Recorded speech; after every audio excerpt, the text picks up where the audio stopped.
Sorry. I was honored to be asked to chair the session on pathways to commercialization for climate robots. My name is Helen Greiner. I co-founded and served as president and chairman of iRobot, the maker of Roomba vacuuming robot. My most recent gig was with CEO of Turtle, a consumer garden weeding robot, which is now part of Harvest Automation, which makes agricultural robots. And I believe, and I truly believe this, that successful climate companies are essential to climate solutions, which some of the discussion going on in the chat, that people are questioning, do we need government support? And yes, we need government support, but you got to get these successful companies out there to attack a problem on a large scale. Companies like Tesla for solar deploy climate solutions at scale. You need companies to do that. And they all started as startups. They needed capital, had to develop their supply chains. They had to get that beachhead market going. And there's great momentum now in the climate robot space. I'm seeing a lot of companies that are, jumping in and trying to help the world with robots, the climate specifically. Just this year, I've mentored two companies. Airstream is making recycling more efficient with robots, and Robotics 88, which is doing drones for looking at wildfire mapping, and so many diverse ways that robots can help. I'd like the other panelists, they're here to give a 1-minute introduction of themselves and their organization so that the attendees know who they are. And I hope that people will jump in. This is a participatory conference, and I hope people do jump in with questions on the chat. So take it away, Emily. Hi, everyone. Thank you so much for hosting me. I'm honored to be part of the first ever Climate Robotics Summit. I'm Emily Delegue. I'm the founder and director of Hack. Hack is a community-driven media and event platform. Our mission is really to accelerate investment in the climate space. We do this by connecting people through meetups, conference, but also by publishing insights in the form of newsletter and trends. What you just said, Ellen, really resonated with me. I do think, and we're strong on this, that we actually need to have, of course, government support, but we also need to have a lot of successful climate founders out there, and robotics is part of the solution.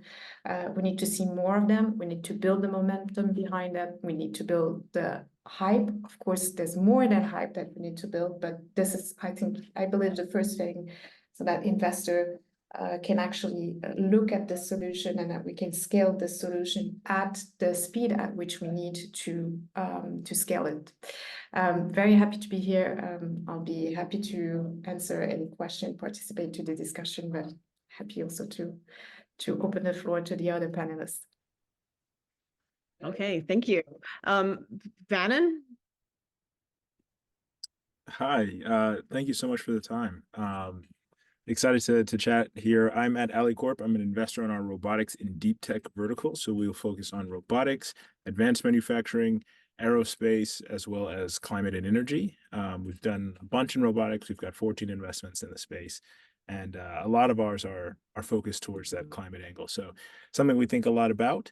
Yeah, I'll keep it short here so we can get going, but that's the high level. Cool. And Andrew? Yeah, hi, I'm Andy. I'm a partner on the team at SOSV's Hacks, which is a hardware investor, where the SOSV is routinely the most active investor in climate, as well as one of the most active investors in robotics. And I'm calling from our office in Newark, New Jersey. I'm going to give you a bit of a tour so you can have a view of what our office looks like. We have a very non-traditional office here for a venture capital firm, but you can see all the robots back there. Some of them very relevant to the robotics or the climate robotics space. Happy to be on the panel. Cool. Okay, so the first question that I have is, what is the most important factor in the commercialization of climate robots, in your opinion? Does anybody want to jump in? Sure. I mean, I'm happy to jump in, or Go for Andy, it, Brandon. Go for cool. it. I was just going to say, from our view, especially in climate robotics, one of the most important things is about value creation relative to your cost. And we sort of think about, for every dollar that you charge, that a robotics company charges their customer, how many dollars can that customer turn around and get from their end user? So if they get $10 of additional value created either through savings or more revenue, for every $1 they spend you, that 10 to 1, that's a great ratio, right? That kind of value creation, I think, is incredibly important, because climate is one of the massive challenges that the world faces, and sustainability is really important. I think that, I mean, I guess although those are super important, sometimes it's not entirely clear how we monetize those, who's on the hook for paying for that, and how value is created there. So when you have a robotic solution which is addressing the climate need, which sometimes there is a very clear financial goal tied to that, sometimes it's more ambiguous, but delivers just a lot of value, either from labor savings or otherwise, it definitely lets that robotics company do quite well. So that value creation, how much do you create versus cost for your customers, I think one of the most important things in our perspective. Great. And maybe I can jump in here. I actually think this is one of the unique opportunity that climate robotics has. I've been active in the food tech industry with the first community that will build food hack, and by experience, you know, like building new things in the hard way, new infrastructure, coming from doing everything from scratch is something that is difficult and it's high risk. But with climate robotics, you have this unique opportunity to actually tackle the efficiency problem, looking at cost savings on top of you know, solving the climate issue. So if you can achieve more for the customer, more for the business, and then solve you know, the climate issue, I think that's just a unique selling point. Mm-hmm. Cool.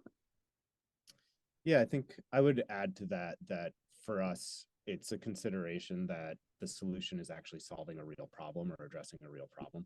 And that's where we look. I will use maybe an example of, we've seen a lot of humanoid robotics recently.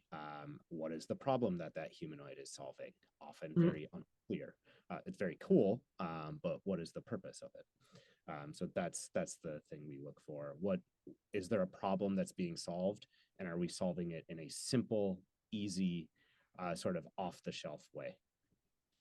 I like the way you guys think. I mean, I put it at product market fit. It's the most important thing. Anything else I think can be solved if it's a technical or branding, you know, employment, all those things can be solved. But if you don't have product market fit, you either have to restart or pivot your company. So it's really important to check that you're, you know, solving a problem, a real problem, as Andy said, that the customer needs. The next question I would have is, what is the, like, how should, this is kind of follow on from the last panel, but what mechanisms can climate robot companies pursue for funding? And does anyone want to jump in? Yeah, I can chime in a little bit. So, you know, I'm in the US, so there's a bit of a US lens on this answer. I mean, obviously there's venture. We're a venture investor. We're one avenue to get funded. We're seeing more and more interest in the United States, anyways, in non-dilutive government support for robotic solutions, and which I think is quite exciting. You know, that has been an area that's been a little overlooked, in my opinion, in terms of the non-dilutive funding landscape. There are also some great mechanisms out there for sort of leasing equipment through additional third-party financing options as you start to get closer to revenue generation with your solution. So I think those are quite interesting as well. Emily O'Bannon? Yeah, I mean, I definitely agree. Leveraging the government funding, especially, people talk a lot about IRA and the climate funding from there. There are definitely opportunities to go out and get money that's being set aside for this. We're seeing increasingly in fashion and beauty, of course, and automotive manufacturing, all these different kind of regulations that are saying by 2028, by 2020, by 2030, you need to be above so-and-so benchmark. And that's a huge opportunity for these kinds of companies to come in and offer real value to their customers. So I think there's some government funding there. But then on the point of offering the value to your customers, we've had a number of our companies do quite well partnering with actually the customer, not in the sense that they invest or anything like that or have some exclusivity, but some NRE, some I guess non-recurring engineering fees where they actually pay you to do some of the finalized development for that solution, because they need you to develop a solution which doesn't exist to solve some challenge that they have. So for a large company, giving a startup 250 grand to finish their robot is nothing. But for the startup, right, that could be make or break. That's certainly probably multiple months of burn. And so that's been an area where we've been quite successful. Is in those kinds of partnerships. And once you get those partnerships with one large company, it's much easier to attract the rest. So I think that NRE is an area that maybe doesn't get leveraged as much as it could. It does take some negotiation and dealing with the company, but ultimately that's been pretty successful. And of course, it's non-dilutive. Okay. Just kind of build on that, the non-dilutive funding, that's something that I think that a climate robot company has some of an advantage over some of the other companies, because there's, quite a lot of people that have grant agencies, DOE, NSF. I read there's $100 million X prize for carbon removal, right? That's something that a climate robot company might be able to go after. There's angel and seed investors, people that have made money and they want to give back, right? They want to use that money for the good of the world, and get a return on investment at the same time. There's VC funds that are set up purely for sustainability, clean energy ventures, breakthrough ventures, DBL. Like there's a lot of places that are just focused on this right now, and so it's a really, really great time for the field. So that's the good news. Some of the issues, we should talk about those. And you guys, you guys are experts in this, but what are the difficulties that you've seen the hardware companies, the robot companies that combine hardware, software, sensors, and everything, the difficulty they face, the physical robot companies face, as opposed to someone who's just taking on maybe building one element of the robot system? Anybody want to jump in? Yeah, I can take a shot at that. I think one of the challenges we see with our companies as they're scaling and deploying is really more in sort of expectations management with the customer. I would say, these first products that are coming out are often, there's challenges, bugs, troubleshooting that needs to happen. And so when a customer gets their hands on it, they can be disappointed if the sort of completeness of the solution and earliness of the solution was not properly communicated to the customer. I'm thinking of one company in our portfolio right now that's here in Newark with us that's working on a automated solution for the fashion industry. And they've been very transparent with their customers. Like, look, you're getting V1 of this. It's not going to work perfectly day one, but we're committed to being in the factory with you to get it up and running and working. Mm-hmm. Anybody else want to jump in? Yeah, maybe I can jump in on this one.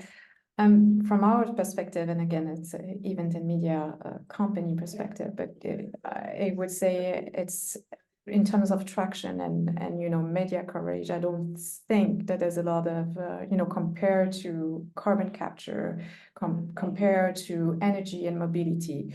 I think that climate robotics really needs to get a push into the media outlet out there. We need also to have, I think there's a few that are existing, but we need to put the spotlight further on some really cool projects that are driving the industry and just build the case for the whole industry to develop and just, initiate that from a perspective of the media outlet as well. And for me, definitely we're building now a climate summit coming up, building an agenda around climate. Definitely the topic of robotics is not the top priority one at the moment. And so we need to do better. Yeah. But robotics could play a part in some of those Yes, solutions. totally. Yeah. I think there's also an issue of how do you segment, and maybe Rhiannon and Andy, you can challenge me on that, but from a perspective of an investor, you kind of segment also the climate industry to carbon, ag, mobility, energy. And so robotics has actually come across that whole spectrum, which is actually great. But how does it fit into your media, the hype landscape? How do you actually, how do you do comparing to a direct air capture company who is taking over all the place in the media landscape at the moment? Yeah. Okay. Does anyone else want to jump in on the question of what sets the physical robotic systems apart as a company compared to quote unquote an easier play? Okay. So I having done this for a few companies, supply chain issues, right? The first year at iRobot, when we tried to get them on the market, the longshoremen went on strike, right? And we've had times when the price of ABS skyrockets.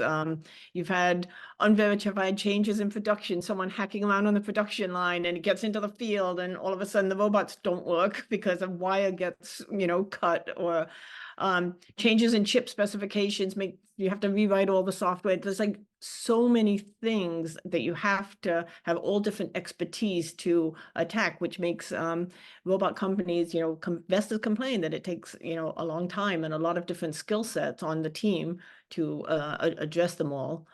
I think that also gatekeepers, chip suppliers are there. They give large volume discounts to the major companies. That makes it harder for startups to jump in and get the best prices, which means that their solutions might be more expensive. So I think that as a community, if we can address these things, it can be very, very beneficial. I truly do believe a rising tide floats all boats. I wanted to go ahead. Sorry, no, thank you. That I was just going to maybe flag a couple of questions that we've gotten from participants, if you feel that's a good time to get into it. No, it is absolutely a good time. I was just going to do that. I see one from Hansel, which is kind of related to what we were discussing. It says, as climate actions, we say people, not profits. And it might be a naive action, but entrepreneurship is about profits. And so do we think people and profits is truly possible, or is it climate entrepreneurship not going to be as profitable, so we have to rely on government funding? I think that Emily might be able to jump in on that one. Yeah, I'm actually happy to draw on my personal experience. So I think there's the speed at which we need to solve the climate issue is so, it's now. So we can't really wait to find a better way of working. There's a huge opportunity in tapping into entrepreneurships. I truly believe that entrepreneurs are really the one moving the needles on the climate issue. And why I was saying, I will draw on a personal perspective. I was working for a big environmental NGO before jumping into the entrepreneur landscape. And I have to say, we've been working with projects that are non-for-profits, but it's not moving fast enough. So yes, I do believe that entrepreneurs are really well positioned to move the needle faster, to scale, because they are under pressure to scale as well. which I think is totally different than a non-for-profit project. So yeah, it's my 2 cents, but I truly believe this is where we should go. Yeah. Okay. And the next question is, what technological readiness level of robotic systems do you consider for investment? And what are examples of existing systems that have been invested in that you're excited about? And we'll leave that for the investors. Maybe I can talk about one that's actually a co-investment we have with Brandon here. We made the investment in this company at what I've been calling a napkin stage. It was a concept, and the company, realistically, it was much more than a napkin, right? He had a spreadsheet, design, drawings, etc., a pretty clear view on what he wanted to build. The name of that company was Robotics, company in both our portfolio as well as Brandon's portfolio. So we're truly very, very early stage in terms of like how early we'll go, how late we will go. Typically, we're not going to invest in a solution that's already in market just because that's not where we can make the most impact on what we do. We have supply chain support, prototyping support, workshops, etc., where we're really geared on the really, really, truly early stage companies. Mm-hmm. And Brandon, do you have any examples? Yeah, absolutely. So we also lean towards early stage, but we will do later than Andy, and that's how we are, of course, co-invested. We did the next round, but for us, I mean, we have a number of examples. So Renovate is one in the roofing industry. We've got another Earthforce, which started out trying to make automated, like I guess, bulldozers that you would use in forestry management, because of all these years of like flame retardant and not clearing out the forest are actually overcrowded, and so wildfires are hotter and burn longer and all those kinds of things. So it's actually better for the environment to go through and thin out some of these trees. But it was a very manual job before. And what Earthforce does now is basically make a co-pilot that helps them understand which trees should be cleared out. It automatically measures the trees because there are some specs. You can't cut down a tree that's too small or too big or too old, those kinds of things, or in a certain area. And before, it was a very manual intensive job. They were starting to make automated bulldozers. They've actually scaled that back to providing the sensor suite, which is sort of like the co-pilot for the actual person who's operating the machine. And that's one who's growing very quickly. They're growing, they're winning like regulatory like bids to go out and do this for the state of California. Operators are loving it because it's making their job way easier, way faster, improving the quality of their job. So even when you think about the people and profits element of this is good for the world, obviously good for the company and our investment, and good for the actual operators themselves to be able to perform their job better. That's one. We've got another Civ Robotics that is like electrified surveying robot that will go to solar field installations, or I guess fields where there will be solar installations, and it will go through and it will do autonomous marking and even some pile driving for where you're going to put those solar panels. Another very labor intensive job, and helps out the rest of the crew with the rest of the build. So those are kind of platforms that when you talk about TRL, a sensor suite, pretty mature, like just in terms of technology and hardware, as well as a sort of AMR that can roll through a field, also more mature. We definitely do things that are much more custom, and that's what Renovate is tackling. Building a robot nobody has built before that installs shingles on roofs and can install solar panels on roofs too.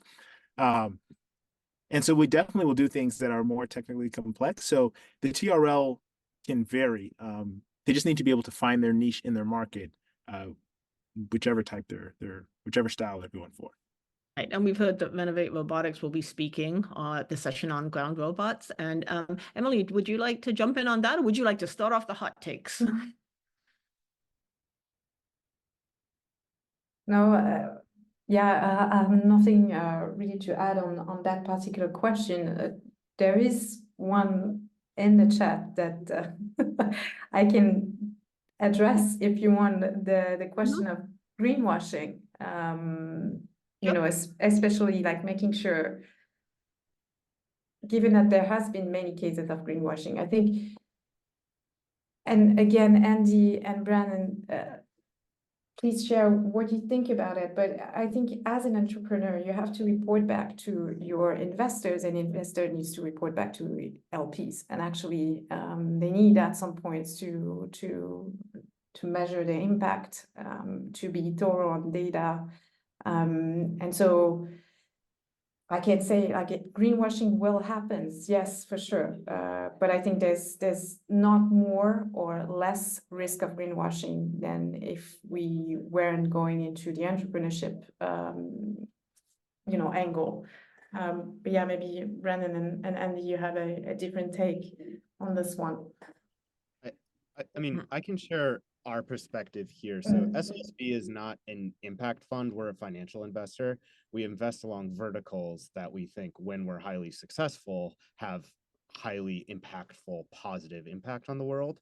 But so we're not reporting out things like impact metrics, but we do invest in solutions that I think are attempting to address some of the challenges with greenwashing. I'll point to a portfolio company of ours called Gaia AI, which is working on MRV for forest-based carbon credits with a robotics solution. The forest-based carbon credits market has been plagued with all kinds of challenges around greenwashing, and this would be an attempt to really quantify and ensure that we're doing the best we can with those forest-based carbon credits. So I think robotics can be the solution to some of this greenwashing in many cases. Okay. And I think we should jump into some hot takes. Who wants to start off? Anyone? I can start. Hot take. So obviously hardware prices are getting cheaper, and what that suggests is that most of hardware is becoming a commodity. I would also say that I think most AI is a commodity, and even the data sets that people say this is our proprietary IP is not very much of a moat. I don't think it's that hard to recreate a data set that somebody else created, especially when you start thinking about synthetic data sets. So if AI and hardware and software is all a commodity, it's like, how do you win? And I think it comes down to a few things. One, I think it'll be traditional business modes. I think it's brand. I think it's ease of use for the customer. I think it's network effects. I think it's all those other things that you traditionally think about.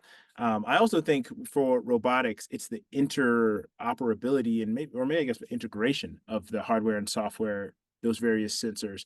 If you can get 80% of the performance from a part that's 20% of the normal cost, that's where there's a lot of novelties. How do you combine those? How do you use commoditize tools in a very novel way to either truly generate data that nobody else has because nobody's done it before, nobody's put a robot on a roof, nobody has that data, or to address a need in a way that's so efficient that it's hard for people to compete with your business model. So I guess my hot take is that both AI and hardware is already a commodity. Okay. Andrew, Andy, or Emily? Yeah, I can build on what Brandon just said. Brand for me is going to be probably what climate robotics needs to build. Network effect is also very important, but if you can combine network effect with a stellar brand, and you can build the case for climate robotic as a whole and as a complete new ecosystem, yeah, that would be that's what we need to speed up the process there. Great answer. Yeah. And Andy? Yeah, I completely agree with Brandon's take on hardware and AI as commodities. So I don't know, maybe that's just maybe it's not a hot take in investor land, but or maybe we just both have a similar thought process. My hot take would be, I think we're in a moment in the venture landscape where you're going to continue to see, and we're already starting to see it, LPs souring on SaaS, and much more interested in opportunities in hardware, robotics, and the physical world, where just because there's not as much room to build software as there was 15 years ago. A lot of these spaces are already addressed, and we've certainly heard that from LPs. We just had an announcement where we closed a $300 million fund, and that was a consistent message throughout that fundraising process. Cool. Okay. And I think mine is a kind of a summary and a little bit of a maybe a raw hot take. I think it's a great time to start a robot climate tech company. There's B2B market established with large companies with their climate goals, so many different ways to address them. There's funding sources from people who really want to do good in the world, that have made large amounts of money and invest them as LPs or as angel investors. There's interest from especially young people, and they want to have a job that's meaningful. They want to do something big with their lives. So hiring those people might be easier than a boring job. And the general public's interested, and they're interested in climate, but also robots make great press, like if they can be doing something, hopefully not greenwashing, as Emily said, but in real substantial ways. And, as the CEO and founder of NVIDIA says, everything that moves in the future will be robotic. So there's no better time than now. So just do it, as they say at Nike. Thank you. And we're happy to, at least I'm free to stay around and answer any other questions. Thank you very, very, very much. Thank you all, Helen, Emily, Brennan, and Andy. That was absolutely terrific. Such great insights. Also echoes a lot of the early discussions during the opening of the summit as well. So it really helps to connect everything together. Clearly, the space is just really ready, hopefully earlier rather than later, to really move forward with climate robotics. And it's great to hear the insights also on the VC side, LP side as well, that how the thinking is shifting. And then Emily, I just, you and I have talked about this as well before, the branding, oh my gosh, there's a lot of work to be done in the space. So thank you, you've all been super terrific. Thanks for engaging, really appreciate it.